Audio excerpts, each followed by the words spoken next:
Ciao a tutti. Oggi per la Domenica di Palma continuerò a leggere l'Agape, il Verbo Divino. No princípio era o Verbo, e o Verbo estava junto de Deus, e o Verbo era Deus. In princípio era il Verbo era insieme a Dio, il Verbo era Dio. Lui era il principio insieme a Dio. Tutto è stato fatto per Lui, e senza di Lui niente avrebbe potuto essere fatto. In Lui aveva la vita, e la vita era la luce degli uomini. La luce risplendeva nelle tenebre, ma le tenebre non sono state in grado di comprendere. Esisteva un uomo inviato da Dio che si chiamava Giovanni.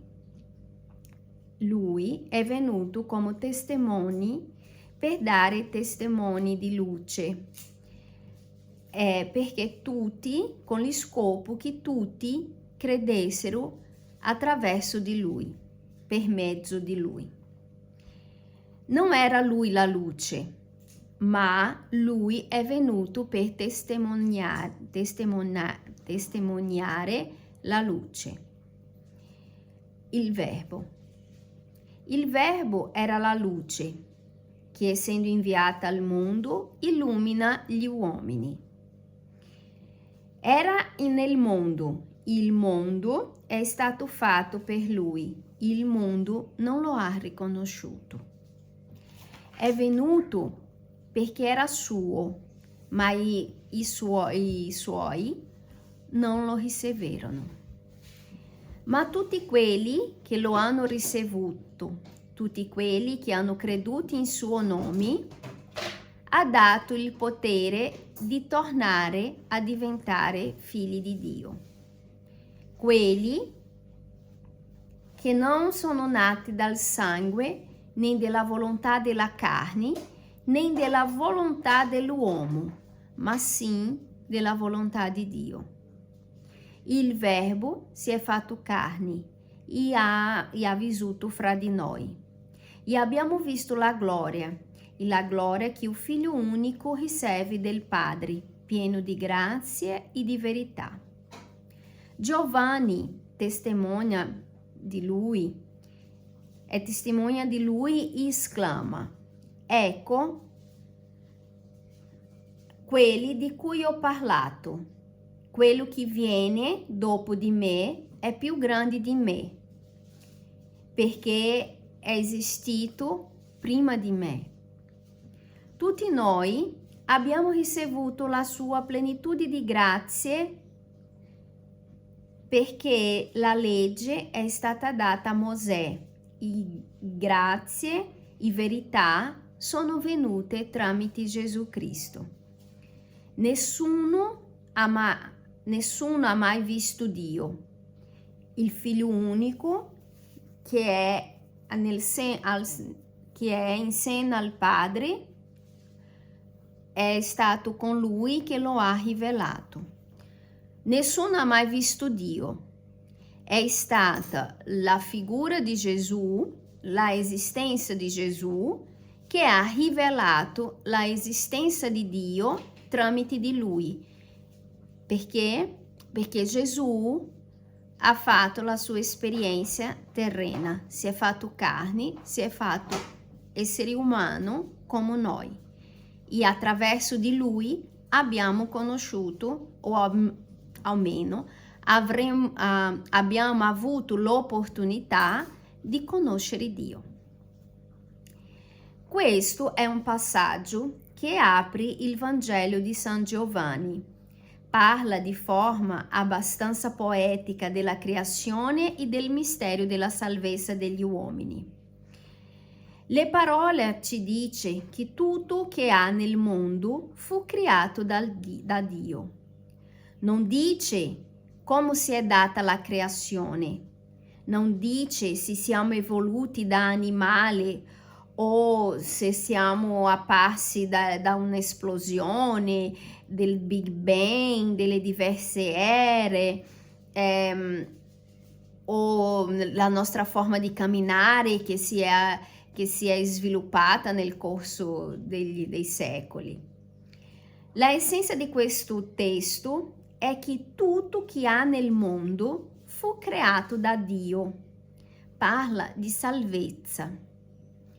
Il Figlio di Dio, il Verbo, si è fatto carne e ha vissuto fra di noi.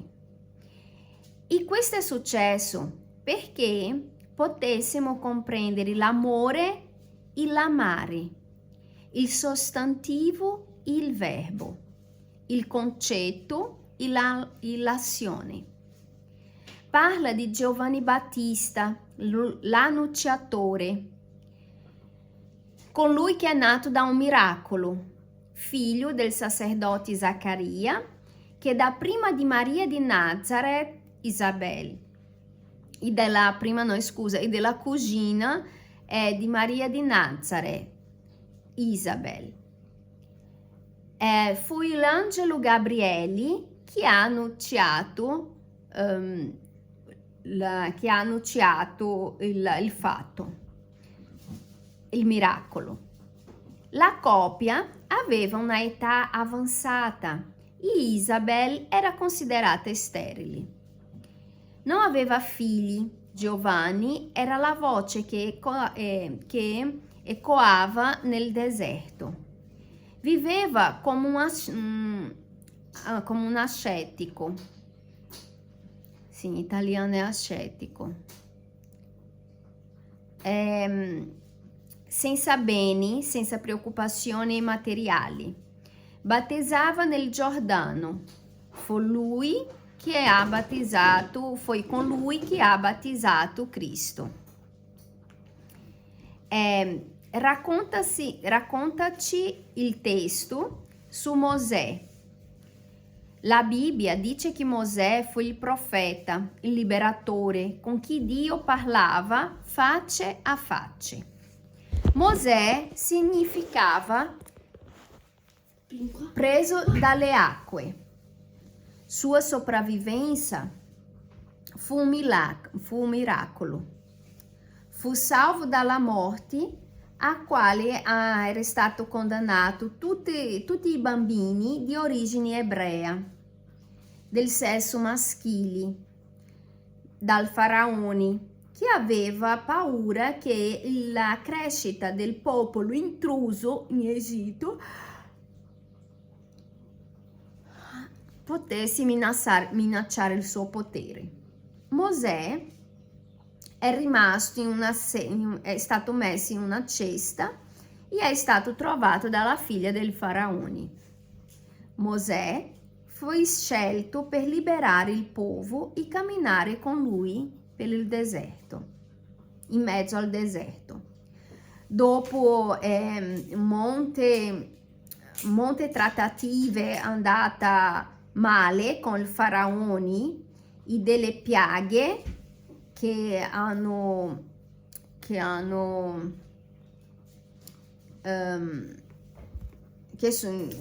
afflitto il suo popolo, il faraone lascia andare gli ebrei.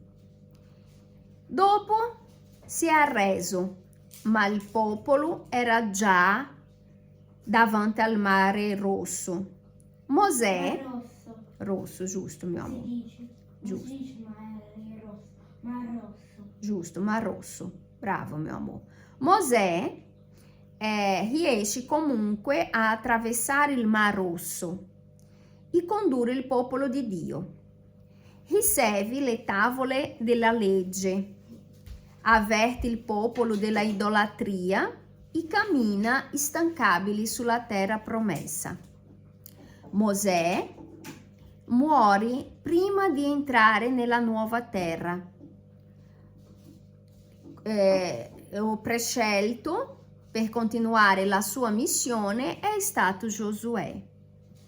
Il testo di Giovanni parla ancora della luce che è venuta al mondo per illuminare. E qui va nostra riflessione, cari fratelli. Il tema della luce è presente in tutta la parola di Dio. La creazione del mondo e dell'uomo è una vittoria della luce sulle tenebre. San Paolo rivela che il cristiano è figlio della luce. E o che significa essere figlio della luce? Il senso di tenebre, il senso delle tenebre o del buio è dato dal concetto di quello che non si può vedere, perché si prova vergogna. La violenza, la corruzione, la bugia, il peccato ci rimette alle tenebre. Il marito che tratta male la sua moglie o che tradisce un rapporto, nasconde una relazione, è un'azione che porta vergogna. Il padre che mente al figlio o il figlio che mente al padre, che racconta una bugia al padre, il padre che racconta una bugia al figlio, il figlio che racconta una bugia al padre e che non vuole essere scoperto. Il falso medico, o l'avvocato bugiardo, il politico disonesto, l'autista ubriacone, tutte sono forme di vivere nelle tenebre. La luce rivela. Se há qualquer sporchizia a casa e le luci sono spente, le persone non riescono a vedere, a capire l'assenza di cura, di pulizia. Quando la luce si accende, quello che è sporco inizia a disturbare. Cristo è il figlio della luce. I cristiani sono invitati ad essere i nuovi cristiani. Portanto, per questo, tutti noi siamo chiamati figli della luce. Chi vive nel buio ha paura della luce. Chi trascorre giorni dentro una stanza buia con le finestre chiuse, quando entra la primo raggio di luce, ha quella sensazione di non vedere, di non riesco a vedere, perché la luce disturba. C'è bisogno di abituarsi alla luce, perché i nostri occhi possano vedere di fatto il paesaggio che prima era nascosto. Le tenebre ci rimette agli errori, non gli errori che commettiamo. Sbagliare è normale, fa parte. Le tenebre fa parte degli errori. Le tenebre fa parte degli errori che continuiamo a commettere. Ci sono tanti errori che si può capire con facilità, ma che la nostra testardaggine e comodismo ci impedisce di cercare una nuova vita e incorriamo negli stessi errori. Evidentemente ci sono malattie che maculano una vita.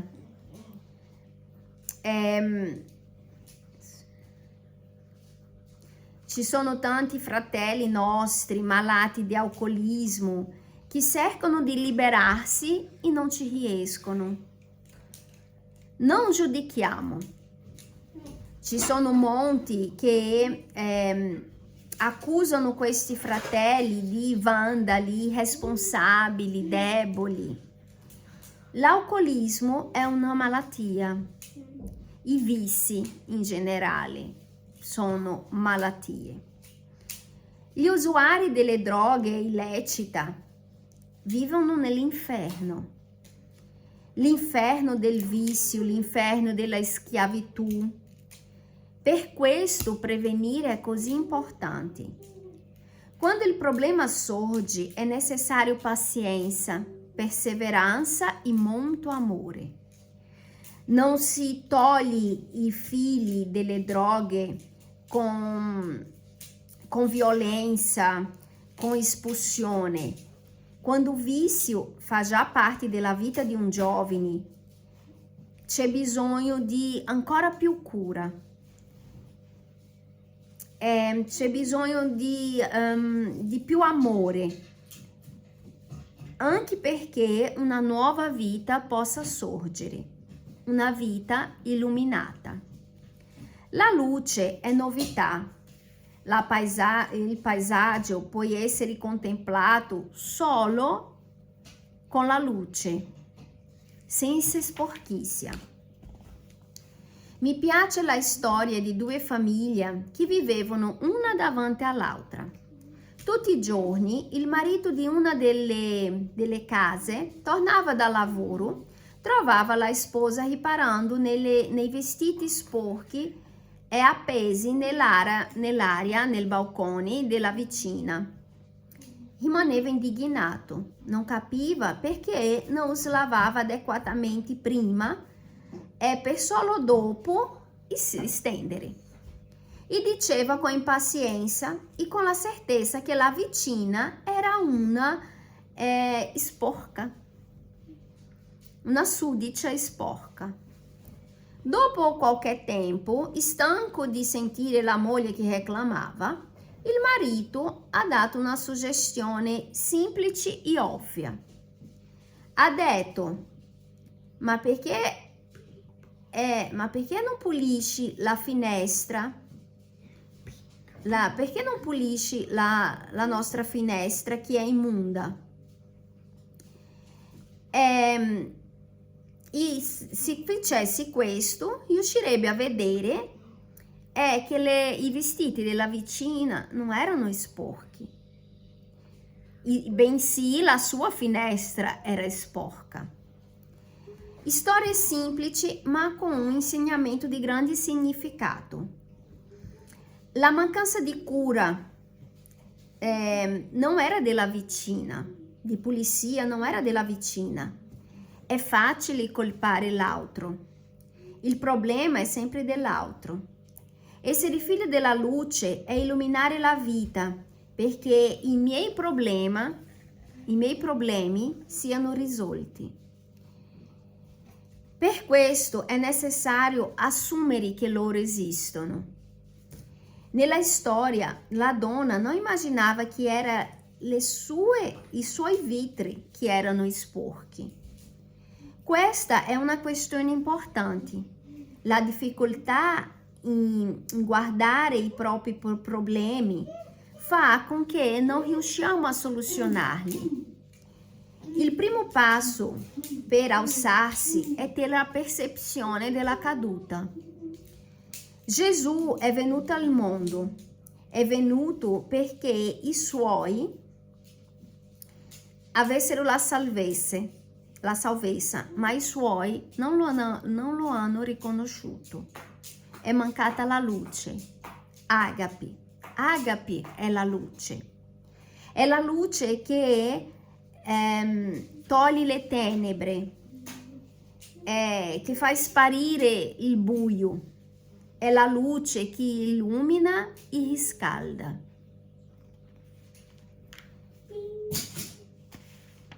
Preghiera. Signore, io sono figlio della luce.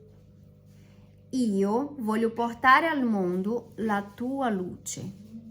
Signore, io so che tante volte ho vissuto nelle tenebre.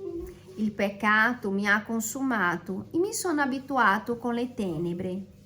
Sono stati infedeli, ho abbandonato l'amore in ricerca di piacere che non mi hanno portato la felicità. Ho sbagliato, Signore, ma oggi sono qua e ti chiedo perdono. Oggi sono qua e apro le finestre e ricevo la tua luce. Che la tua luce mi illumini, mi tolga il metodo di vivere e mi faccia un annunciatore. Io voglio annunciare il tuo amore, anche che sia nel deserto. È questa la mia missione e è per questo che sono qua in questa orazione. Fa di me quello che vuoi. Io ti amo, Signore. Sono tuo figlio, sono figlio della luce. Amen. Io già avevo letto questa preghiera, però ripeto, è molto bella. E per favore aprite la vostra testa che gli errori che si riferisce alla preghiera può essere un qualunque errore. Come ha raccontato questo primo capitolo, prima di tutto non dobbiamo giudicare perché ognuno ha le sue ragioni di fare quello che fa. Uno. Secondo, il peccato esiste nelle azioni in cui tu ti trovi nelle tenebre, non nelle azioni che gli altri ritengono tenebre, che sia chiaro. Il discorso della luce e delle tenebre riguarda ognuno di noi. Ognuno di noi sappiamo quello che ci porta alla felicità e quello che ci porta le tenebre. È il famoso dormire con la coscienza pulita. Se tu finisci la giornata che tu sai che hai fatto tutto quello che poteva per spargere la luce, il bene, l'amore agape, ricordo, ok.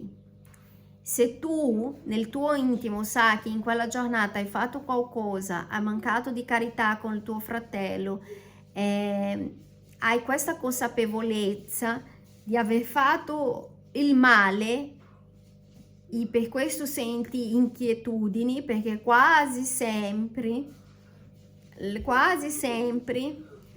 persone che cadono nelle tenebre vivono in queste inquietudini per un qualcosa che non ha saputo gestire. Quindi chiedete perdono a Dio. Fate un'analisi di coscienza con te stesso e non lasciarvi trascinare nelle tenebre per il parere degli altri, perché chi ti può giudicare è solo una persona, Dio, nessun altro. Una buona domenica di Palma.